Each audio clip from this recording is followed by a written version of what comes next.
मलिक के साथ आज के हमारे मेहमान किसी तारीफ के मोहताज नहीं है। प्रदेश कांग्रेस कमेटी के रियासती सदर वकार रसूल वानी साहब। वन साहब खैर मकदम आपका गुलिस्तान न्यूज़ चैनल में। बहुत बहुत शुक्रिया। वन साहब शुरुआत करेंगे आपके पीर पंचाल के दौरे से लेकर, जिस तरह आपने पिछले कुछ दिनों से 12 अजला में इस वक्त तक मीटिंगें अपनी पार्टी के साथ कर चुके हैं। आगे क्या प्लान है पार्टी की, और इन मीटिंगों को लेकर हम किस तरह समझें कि क्या पार्टी को मजबूत करने के लिए या इलेक्शन के लिए इस तरह की तैयारियाँ की जा रही हैं?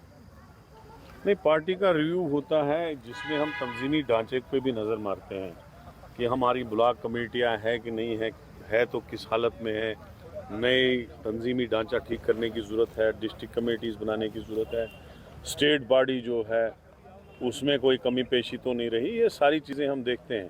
तो आइंदा आने वाले दिनों में जो पार्लियामेंट का इलेक्शन है, 4-5 महीने बचे हैं और दूसरे इलेक्शन हैं, उनकी स्ट्रेटजिकली क्या तैयारी है हमारी, किस तरीके से हम आगे बढ़ें और लोगों के इशू जो हैं उनको हम कैसे उठाएं। जैसे आपने देखा पिछले 1 साल में हर चीज़ पे सबसे ज़्यादा प्रोटेस्ट कांग्रेस ने किए, चाहे वो स्मार्ट मीटर हो, चाहे वो प्रॉपर्टी टैक्स हो, चाहे वो बेरोज़गारी पे हो, चाहे वो डेली वेजरों का मसला हो। जितने इश्यूज़ बने उतने पे, या डोज़र जो लगाया गया, गिरदावरियाँ ख़त्म की गई, सब चीज़ों पे कांग्रेस ने प्रोटेस्ट किया। आगे भी अभी हमने सुना है कि सरकार यूटी दिवस मनाने जा रही है, तो हमारी कोशिश है कि यूटी दिवस के बदले कांग्रेस ये मैसेज दे लोगों में, सरकार को, कि हमें यूटी नहीं चाहिए और हम आपकी यूटी दिवस को ब्लैक दिवस मनाते हैं। तो ये हमारी कोशिश है। तो आज जो मेरा दौरा है राजौरी का, वो इसी को लेके है। कल हम पुंछ जाएंगे और अभी हम चुनाव वैली से होके आए, तो इसी चीज़ों के लेके हैं, क्योंकि कांग्रेस जो है एक सेकुलर पार्टी है, इसकी एक्सेप्टेबिलिटी हर जगह पे है और इसको लोग चाहते हैं कि कांग्रेस के अच्छे लीडरशिप हमें मिले, हम कांग्रेस की तरफ जाएं। तो यहाँ भी अच्छी मजबूत पार्टी है और उसी का हम रिव्यू करने आए थे। मेरे साथ हमारे वर्किंग प्रेसिडेंट रमन बल्ला साहब, senior vice president Ravinder Sharma साहब थे, यहाँ के सीनियर लीडर हैं हमारे डिस्ट्रिक्ट प्रेसिडेंट शबीर खान साहब। तो अच्छा खासा रिव्यू हुआ। पिछले दिनों आपकी तरफ से एक बयान आया था कि सभी सियासी जमातों को एकजुट होकर लड़ना चाहिए इस भाजपा के खिलाफ। क्या इस तरह की कोई स्ट्रेटजी चल रही है, बातचीत हो रही है? क्योंकि इसके बीच में ये खबर भी सामने आई थी कि गुपकार अलायंस का हिस्सा बनना चाहती है कांग्रेस, जिस तरह ये इल्ज़ाम आप पर लगाए गए। आप क्या किस पार्टियों के साथ बातचीत हो रही है? जिस तरह आप कह रहे हैं कि जब सरकार की तरफ से एक यूटी दिवस मनाया जाएगा उसको आप ब्लैक डे के तौर पर मनाएंगे, क्या इसको लेकर भी किसी दीगर सियासी जमातों के साथ बात हो रही है? क्योंकि यही सोच वाली और सियासी जमातें भी हैं हमारे पास। देखो, 70 साल में भाजपा पहली बार आई जम्मू कश्मीर में। इंडिया में तो आई है पहले भी, लेकिन 70 साल में ये जब पहली बार आए जम्मू कश्मीर, तो इन्होंने अपना नक्शा दिखा दिया लोगों को। इन लोगों ने यहाँ का स्पेशल स्टेटस ख़त्म करके स्टेट को यूटी बनाया। अभी आप देखो कितना हिरासमेंट ये मुलाजमों को कर रहे हैं ये लोग। अभी आप देखो बेरोज़गारी कितनी बढ़ चुकी है और तरह तरह के मामलातों में ये हर फ्रंट पे ये सरकार फेल हो गई है। हमारा कोई झगड़ा बीजेपी के साथ ज़ाती नहीं है, अलबत्ता सियासी लड़ाई है। तो इस सियासी लड़ाई को जीतने के लिए सबको इकट्ठा होना चाहिए। जैसे इंडिया अलायंस बना, तो उसमें पार्लियामेंट की इलेक्शन हमें लड़नी है। बाकी जो मुद्दे आते हैं, जैसे पहले 25 लाख वोट ये ऐड करने वाले थे बाहर के, तो हमने एक आवाज़ बन के, सब अपोजिशन पार्टी जुड़ गई, एक आवाज़ बन के हमने बात कही कि भैया हम ये ऐसा नहीं होने देंगे। तो आज भी जैसे हमने परसों डिसाइड किया कि हम प्रोटेस्ट करेंगे और बहुत बड़ा प्रोटेस्ट हुआ। अब ये लोग इसको गुफकार, उससे क्या फ़र्क पड़ता है हमें? गुफकार बोले, गुफकार अलायंस जो था वो था, कांग्रेस उसमें हिस्सा नहीं थी, शिवसेना उसमें हिस्सा नहीं थी, उसमें अकाली दल जो है, दूसरी पार्टियां हैं, डोगरा संगठन जो है, पैंथर पार्टी है, ये इन पार्टियों में से गुफकार अलायंस में कोई नहीं था। गुफकार में बीजेपी, पीडीपी, एनसी और सीपीएम और अवामी नेशनल कॉन्फ्रेंस। लेकिन जब ऑल पार्टीज की बात आती है उसमें 27-28 गुट हैं और वो लोग जो मतलब एक कॉमन प्लेटफार्म पे जो कॉमन मुद्दा होगा हमें उस पर जमा होते हैं। तो कॉमन मुद्दा जो परसों प्रोटेस्ट हुआ वो इसलिए हुआ कि जो डेमोक्रेसी जम्मू कश्मीर में पीडीपी ने या बीजेपी ने ख़त्म कर दी।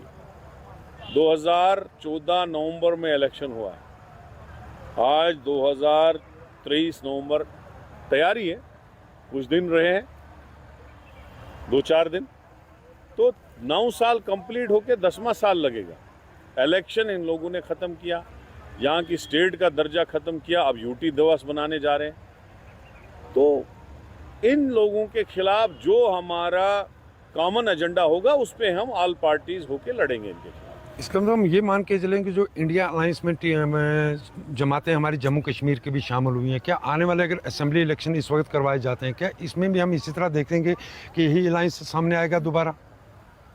हो सकता है, अभी तो ऐसी बात नहीं है, हमने कभी इस बात पे बात नहीं की। हो सकता है अगर मजबूरी बनी तो ज्वाइंट भी लड़ सकते हैं और फ्रेंडली कॉन्टेस्ट भी कर सकते हैं, लेकिन हमारा कॉमन दुश्मन जो है वो बीजेपी है, उसको हटाना है, क्योंकि उनको 70 साल में पहली बार इक़्तिदार मिला था, उन्होंने जम्मू कश्मीर के लोगों को बर्बाद कर दिया, वो कॉमन दुश्मन है। बीजेपी का दावा है कि अब की बार 50 के पार, किस तरह देखते हैं आप इस दावे को उनके? 50? अब मुझे बताओ एक बात, उनकी बुरी हालत करगिल के इलेक्शन में हुई, अब अगर उनको इतना 50 पार लगता है तो वो म्यूनसिपलिटी के इलेक्शन करके देखे, पंचायत के करके देखे, वो उनसे भाग गए तो 50 पार की बात ही नहीं है। इस बार क्योंकि लोगों को पता चला कि बीजेपी को हमने कुछ साल के लिए इक़्तिदार दिया था, वो भी आधा, तो ये पूरा हमारे सर पे 10 साल के लिए बैठ गई। अब जब ये मैदान में आएंगे इनको पता चलेगा कि इलेक्शन लड़ना क्या होता है, इनको लोग ऐसी हालत करेंगे, ये जम्मू कश्मीर में इलेक्शन लड़ना भूल जाएंगे, 50 पार की बात ही नहीं। ये 50 पार का दावा करते हैं, हाँ। अगर कांग्रेस इंडिपेंडेंट इलेक्शन लड़ती है, आप क्या कहते हैं कि कांग्रेस किस हद तक पहुंचेगी? देखो, हम लगे हैं, मेहनत कर रहे हैं। 90 की 90 कॉन्स्टिट्यूंसियों में कांग्रेस की एक्सेप्टेबिलिटी है, लोग कांग्रेस के साथ जुड़े हैं, कहीं कम कहीं ज़्यादा। अब ये डिपेंडेबल है कि हम कैंडिडेट कैसा देते हैं, हम कैंपेन कैसी करते हैं, हम लोगों के सामने मुद्दे कैसे रखते हैं। अब जो हमारी स्ट्रेटजी है, जैसे हिमाचल में रही, कर्नाटक में रही, तो वहाँ पे हमने 5-7 मुद्दे एडवांस में दे दिए। वहाँ पे जो मुद्दे दिए तो ओथ उठाने के बाद वहाँ के चीफ मिनिस्टर ने सबसे पहले वही काम किए। तो हमारा यहाँ जो मुद्दा होगा, अगर सेंटर में हमारी सरकार आई तो इमीडिएटली हम स्टेट दे देंगे और यहाँ इलेक्शन करवाएंगे। लेकिन यहाँ के जो मुद्दे हैं स्टेट के, जिसमें बेरोज़गारी को ख़त्म करना, किस तरीके से हम एक प्लान बनाए जिससे 1-1.5 साल में बेरोज़गारी का ग्राफ डाउन हो जाए, कौन सा ऐसा प्लान हम देंगे जिससे ड्रग से मुक्ति मिल जाए जम्मू कश्मीर, कौन सा ऐसा हम प्लान दें जिसमें स्मार्ट मीटर हम फेंक दें, दफा करें, क्योंकि लोग उससे परेशान हैं। एक को 500 वाले को बिल इस वक्त 5-6 हज़ार आ रहा है। ऐसा क्या प्लान हम दें कि केसीसी लोन माफ़ हो जाए, जो नौजवान पढ़ते हैं उनको कैसे फ़ायदा मिले, उनको कैसे वजीफ़ा मिले, बेरोज़गारों को कैसा वजीफ़ा मिले। हर चीज़ पे कांग्रेस जो है, जैसे इन्होंने प्रॉपर्टी टैक्स लगा दिया, उसको ख़त्म करने की बात पहली कैबिनेट में होगा अगर कांग्रेस आती है। दरबार मुँह पहली कैबिनेट में बहाल हो जाएगा। तो वो मुद्दे हम रखेंगे जब हमारी सरकार बनेगी, जैसे कर्नाटक में हुआ, राजस्थान में हुआ, हिमाचल में हो, वैसे ही हमारे 8-10 मुद्दे होंगे जो हम पहली कैबिनेट में करेंगे। सर, आप मुद्दों की बात जहाँ तक करें, कुछ सियासी जमातें, सिर्फ हम जम्मू कश्मीर की सियासी जमातों की बात कर रहे हैं, इन सियासी जमातों की तरफ से भी जो बातें कही जाती हैं वही आपकी जमात की तरफ से कही जाती है, दीगर जमातों की तरफ से भी कही जाती है। अगर सबका टारगेट एक ही है तो एक साथ जमा होकर उसके लिए खिलाफ क्यों नहीं खड़े होते हैं? जिस तरह हम बात करेंगे कि पिछले दिनों बुखारी साहब ने बात कही कि जम्मू कश्मीर का पैसा लूट कर जम्मू कश्मीर से बाहर जा रहा है और ट्रक भरे भरे जा रहे हैं, मगर नाम नहीं लिया उन्होंने, किसी हमारे इशारों में बहुत कुछ उन्होंने कह दिया। आप किस तरह इन चीज़ों को देखते हैं? और दूसरा, जम्मू कश्मीर के ग्राफ की जहाँ तक आपने पहले ही बात की कि बेरोज़गारी में बढ़ा है, करप्शन को लेकर बड़े दावे किए जा रहे हैं कि जम्मू कश्मीर को आज करप्शन से पाक कर दिया गया, किस तरह देखते हैं आप इन सब? अब जम्मू कश्मीर में बहुत बड़ी करप्शन हो गई। छोटी करप्शन तो बेचारे को जिसको क्या करना है वो तो हो गया या हो भी रहा है, तो लेकिन बड़ी करप्शन जो हो रही है, जो आप बुखारी साहब की बात करें और ट्रक में जा रहे हैं, ये हमको भी नॉलेज है। कितनी अटैचियाँ बाहर जा रही हैं, कितने 5 स्टार होटल बनाए गए, किस तरह ज़मीनों की वसूली की जा रही है पैसों की, वो तो हम देख रहे हैं। जो कॉमन प्लेटफार्म की बात आप कर रहे हैं, ऑल पार्टीज़ तो इकट्ठे हैं, लेकिन ऑल पार्टीज़ जो है उनके पास इक़्तिदार नहीं है। हम ये मुद्दे हल करें तो कैसे करें? जब हमारे पास इक़्तिदार आएगा तो करप्शन पे भी लगाम होगी। जब हमारे पास इक़्तिदार आएगा तो हम तो कहते हैं कि हम पहली ही कैबिनेट में ये मुद्दे सारे हल करेंगे। जब इक़्तिदार आएगा, और इंशाल्लाह हमारी पूरी उम्मीद है कि जम्मू कश्मीर के लोग जो हैं अब कांग्रेस पार्टी को चुनेंगे और हमें सरकार में लाएंगे, क्योंकि हाँ एक सच्ची पार्टी है। अभी आप राजस्थान में देखो, हमने वादा किया था हम 500 का सिलेंडर देंगे। 700 रुपये अपनी जेब से स्टेट गवर्नमेंट भर रही है। 700 रुपये 700 रुपये भरने के बाद अपनी जेब से डाल के लोगों को 500 का सिलेंडर दे रहे हैं। तो वही हम कह रहे हैं कि कांग्रेस जो है, चाहे वो केसीसी लोन हो, चाहे वो बेरोजगारी हो, चाहे वो ड्रग फ्री हो, ये सारी चीज़ें पहली कैबिनेट में होंगे अगर कांग्रेस आती है। अगर जम्मू कश्मीर में कांग्रेस सरकार आती है, क्या जो चीज़ें आपने दीगर रियासतों में की हैं, जिस तरह 500 का सिलेंडर की बात की है, करप्शन फ्री बात की है, उसके बाद राशन को लेकर आपकी तरफ से जिस तरह आवाज़ें उठाई जा रही हैं, क्या ये चीज़ें सारी जम्मू कश्मीर के अंदर भी लाई जाएंगी कांग्रेस की तरफ से? इसमें हमारी एक मैनिफेस्टो कमेटी बनी हुई है, वो इस पर बैठेगी। उसमें हमारे बड़े जानतदार काबिल लोग हैं, 8-10 लोगों की कमेटी है, वो बनाएगी कि जो सबसे इम्पोर्टेंट मुद्दे हैं कौन कौन हम देंगे। जैसे अभी हमने तेलंगाना में प्लान दे दिया, क्या क्या मुद्दा हम देंगे लोगों को, जिससे जो हम पहली कैबिनेट में करेंगे वो इलेक्शन आते ही डिसाइड होगा, और वो हम अब पब्लिक में डाल देंगे कि भैया ये केसीसी लोन है, हम इसको माफ़ कर देंगे, ये स्मार्ट मीटर है, इनको हम ख़त्म करेंगे, ये प्रॉपर्टी टैक्स जो बीजेपी ने लगाया है इसको हम वाइंड अप कर देंगे, ये डेली वेजर बेचारे बीजेपी दफ्तर के सामने 10-10 साल से दरबुदर है, इनको हम परमानेंट करेंगे, चाहे वो एनआरएचएम हो, चाहे वो मनरेगा हो। तो ये सारे इश्यूज उस पर होंगे और उसके बाद उस पर अमल होगा। और ये अमल होगा क्योंकि इसकी अनाउंसमेंट करने खुद राहुल गांधी और सोनिया गांधी जी आएंगे। ये विकार रसूल अनाउंसमेंट नहीं करेगा। जो भी मुद्दे हम 10 तय करेंगे उनकी अनाउंसमेंट राहुल जी और सोनिया जी करेंगे। और जब हमारा चीफ मिनिस्टर बनेगा, पहली कैबिनेट में उसको ये चीजें ऑर्डर करनी है। एक चीज़ आपकी ऐलान नहीं करनी है, ऑर्डर करनी है। एक चीज़ आपकी तरफ से की गई, खास करके खिताई पीर पंचाल की अगर हम बात करें, एक अरसा से यहाँ मांग की जा रही थी कि इसको अपनी पार्लियामेंट सीट अलग दी जाए। काफ़ी अरसा तक इस मांग चलती रही, मगर उसके बाद सरकार ने जब एक दोबारा डिलिमिटेशन करवाई, उसके बाद देखा हमने कि राजौरी पुंछ को अनंतनाग की सीट के साथ जोड़ दिया। तो हम कह रहे हैं ना कि बीजेपी वालों को हमने एक बार इक़्तिदार दिया तो उन्होंने बर्बादी के सिवा कुछ नहीं दिया। अब मुझे बताओ, राजौरी पुंछ कहाँ और अनंतनाग कहाँ? आज अक्टूबर ही है तो मुगल रोड बंद हो गया। अब मुझे बताओ, वहाँ का जो एमपी होगा या यहाँ का एमपी होगा, वो वहाँ के लोगों के पास कब पहुँचेगा और वो वाला यहाँ के लोगों के पास कब पहुँचेगा? ये तो जुल्म है ना। आबादी और रकबे के हिसाब से जैसे हमारे पहाड़ी इलाके हैं, चाहे वो चिनाब वैली हो या राजौरी पुंछ हो, अगर आपको डिलिमिटेशन करनी थी तो 2 कॉन्स्टिट्यूंसियां और बना देते, चिनाब वैली को बना देते, राजौरी पुंछ को बना देते।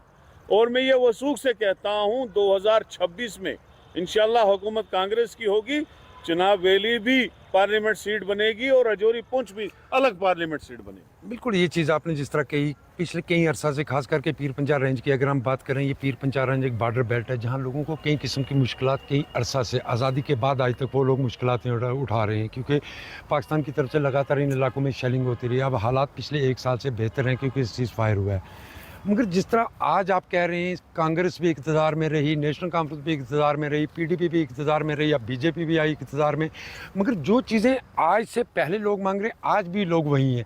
मतलब आपके दौर में भी वो इंसाफ नहीं मिल पाया लोगों को? देखो, पार्लियामेंट में एक लॉ पास है कि 2026 तक कोई भी डिलिमिटेशन नहीं होगी। ये तो जम्मू कश्मीर की डिलिमिटेशन इन्होंने एज ए स्पेशल केस करके पार्लियामेंट में पास किया अमित शाह जी ने, और उसके बाद यहाँ डिलिमिटेशन कमीशन भेजा। लेकिन जो बर्बादी उस डिलिमिटेशन कमीशन ने की वो किसी ने नहीं की। लेकिन अब इंशाल्लाह पूरे हिंदुस्तान में डिलिमिटेशन होगी 2026 में। उसमें हम इस वाली सीट को भी, राजौरी पुंछ की सीट को अलग करने की कोशिश करेंगे और चुनाव वैली को भी अलग कोशिश करेंगे। एक वक्त ऐसा था कांग्रेस के बड़े बड़े लीडर जब कांग्रेस छोड़कर जा रहे थे तब जम्मू कश्मीर से कुछ बड़े लीडरों ने कांग्रेस को खैर बात कहा। उसके बाद कहा जा रहा था कि कांग्रेस अब जम्मू कश्मीर के अंदर भी ख़त्म होने जा रही है, क्योंकि मैं अगर भाजपा की बात करें उनकी तरफ से कांग्रेस मुक्त का नारा दिया गया था। क्या उनके जाने से कोई कांग्रेस पार्टी को नुकसान हुआ? नहीं, भाजपा ने तो कहा था कांग्रेस मुक्त भारत, तो लेकिन वो अब खुद ही मुक्त होने लगे।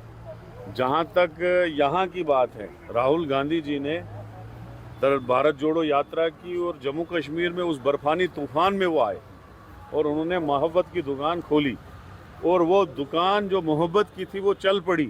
लोग जुड़ रहे हैं, हर जगह जो हमारे लोग चले भी गए थे वो भी वापस आ गए। और जिन लोगों ने कांग्रेस के खिलाफ दुकान, खा पी के कांग्रेस के खिलाफ दुकान खोली, उन लोगों की दुकानें अब बंद हो गई। कांग्रेस की दुकान चल रही है और इंशाल्लाह सबसे बड़ी दुकान अब कांग्रेस की ही बनेगी।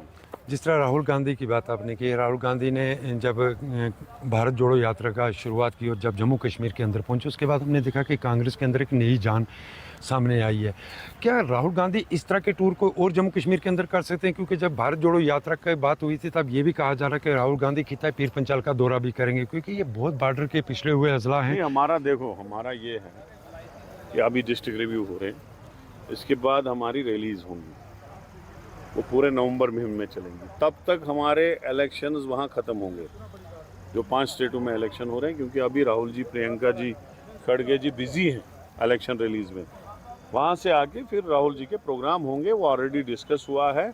उसमें खिता पीर पंचाल में भी एक प्रोग्राम होगा, उसमें चनाब में भी, डोडा में एक प्रोग्राम होगा, उसमें जम्मू कठुआ में भी एक प्रोग्राम होगा और कश्मीर के पार्ट्स में भी अलग अलग जगहों पे प्रोग्राम होगा। उसमें राहुल जी अलग आएंगे, प्रियंका जी अलग आएंगे। वो तो होगा ही, पॉलिटिक्स है तो उसको तो आना ही है। 5 रियासतों के इलेक्शन को इस वक्त ये माना जा रहा है कि पार्लियामेंट के इलेक्शन को सेमीफाइनल की तरह इनको देखा जा रहा है। आप किस तरह इन 5 पार्लियामेंट जो कांग्रेस जीत रही है, जो रिपोर्ट है, जो सर्वे है, मध्य प्रदेश हो वहाँ भी जीत रही है, छत्तीसगढ़ हो वहाँ भी जीत रही है, राजस्थान में हालांकि हर साल हुकूमत चेंज होती है लेकिन इस साल रिपोर्ट आ रही है कि कांग्रेस दोबारा वहाँ सरकार बनाएगी। तेलंगाना, जहाँ का हमने सोचा भी नहीं था, वहाँ की सर्वे भी आ रही है कि वहाँ कांग्रेस जीत रही है। तो कांग्रेस हर जगह जीतेगी और मुझे उम्मीद है कि कांग्रेस जो है आने वाले दिनों में जब भी पार्लियामेंट इलेक्शन हो, कांग्रेस सरकार बनाएगी, सेंटर में भी और यहाँ भी बीजेपी को लोग दूध में मक्खी की तरह निकाल के फेंकेंगे और यहाँ भी सेकुलर सरकार होगी, कांग्रेस की होगी। कांग्रेस की सेकुलर सरकार होगी। इसके बाद अगर बात करें इस वक्त हम मुल्क की सियासत को किस तरह देखते हैं, क्योंकि डिफरेंट जमातों की तरफ से डिफरेंट तरीके के बयान सामने आ रहे हैं। जरा वैसे की बात करें, उनकी तरफ से कल एक और बयान सामने आया कि भाजपा जो है मुल्क से मुसलमानों को मुक्त करने के लिए लगी हुई है। आप किस तरह देखते हैं इन सियासत बयानों को और आज की सियासत मुल्क की कैसे देखते हैं आप? देखिए, जहाँ हमारी सोच ख़त्म होती है वहाँ इन लोगों की शुरू होती है। आम आदमी को सोचना चाहे कि ओवैसी साहब भाजपा के लिए काम करते हैं, पूरा अगर आराम से सोचेंगे, Z+ सिक्योरिटी है, सब कुछ है, और वो कैसे दी गई उसको, कैसे उसको शील्ड हो रहा है। मैं हैदराबाद गया था, वहाँ उन्होंने बोला कि पिछले 10 सालों में कितना बिजनेस उन्होंने एक्सपेंड किया है अपना। ये सारी बातें हैं, उस पर तो मैं ज़्यादा नहीं जाऊँगा, लेकिन कांग्रेस ही वो पार्टी है जो सभी मजहबों को, सभी लोगों को साथ चला के हुकूमत कर सकती है। कांग्रेस ने 70 साल आज़ादी की जंग लड़ी, उसमें भी सबको साथ चलाया। उसमें मुसलमान भी शहीद हुए, उसमें हिंदू भी शहीद हुए, उसमें सिख ईसाई भी शहीद हुए और साथ चले। गांधी जी ने मूवमेंट चलाई और 70 साल जो यहाँ हुकूमत हुई कांग्रेस के टाइम में, तो कोशिश की गई, कांग्रेस ने सबको साथ चलाया। आज बीजेपी एक ही तबके को चला के कह रही है कि हम मुल्क चलाएंगे। ऐसा नहीं होता है। जहाँ 25 करोड़ मुसलमान भी हो, चाहे बाकी हो, सिख हो, ईसाई हो, आप देखिए 8 मिनिस्टर होते थे कांग्रेस में कैबिनेट में, 1 वाइस प्रेसिडेंट होता था। आज कौन है? 25 करोड़ लोगों को आप नुमाइंदगी नहीं दोगे तो आप बोलते हो सबका साथ सबका विकास। कहाँ रहा फिर वो सबका साथ सबका विकास? ये कांग्रेस ही पार्टी है जो इस मुल्क को चला सकती है, ये मैं कहूँगा लास्ट में। जम्मू कश्मीर के अंदर टोल प्लाज़ा भी एक बड़ा मामला बनता गया, काफ़ी मामला हम खींचा गया, मगर जिस तरह हमने देखा टोल प्लाज़ा को लेके एहतजाज हुए या स्मार्ट मीटर को लेके एहतजाज हुए, इससे ज़्यादा हमने शराब की दुकानें इन दिनों देखा जम्मू कश्मीर के हर कोने कोने, चाहे राजौरी की बात करें, पुंछ करें, छोटे छोटे गाँव के अंदर भी शराब की दुकानें खोली गई, जिसके खिलाफ हमने सुरकोट के अंदर एक बड़ा एहतजाज देखा, जिसके बाद दुकानें बंद हुई। इस मुद्दे को लेके लोग सामने क्यों नहीं आए सभी? नहीं, हमने तो इशू किया है, ये तो हमारे हर प्रोटेस्ट में शराब की दुकानों के खिलाफ भी प्रोटेस्ट है। जहाँ आपने टोल की बात कही, अभी आपको रजौरी पुंछ वालों को अखनूर के पास अभी एक टोल लगने जा रहा है आपको। आप भी खुश मत रहो कि हमको टोल नहीं है, ये लोग टोल वाली सरकार है। बनहाल वाले काजीगुंड तक जाते हैं, बेचारों को 20 किलोमीटर भी नहीं है। मीट मुर्गा लाने के लिए जाएंगे तो जनाबे वाला साथ में ही 250-300 रुपये का टोल पड़ता है। ये तो सरकार ही वैसी है, इनके खिलाफ इनने तो हर चीज़ गलत किया ना। कोई चीज़ इनने लोगों के हित के लिए नहीं किया, नौजवानों के लिए नहीं किया, बुजुर्गों के लिए नहीं किया। इन्होंने लोगों को सीख गर्म कर करके लगाया। प्रोग्राम खास मुलाकात में मेरे साथी राहुल सुदन के साथ मुझे दीजिए इजाज़त। आप देखते रहें गुलिस्तान न्यूज़। अल्लाह हाफिज़।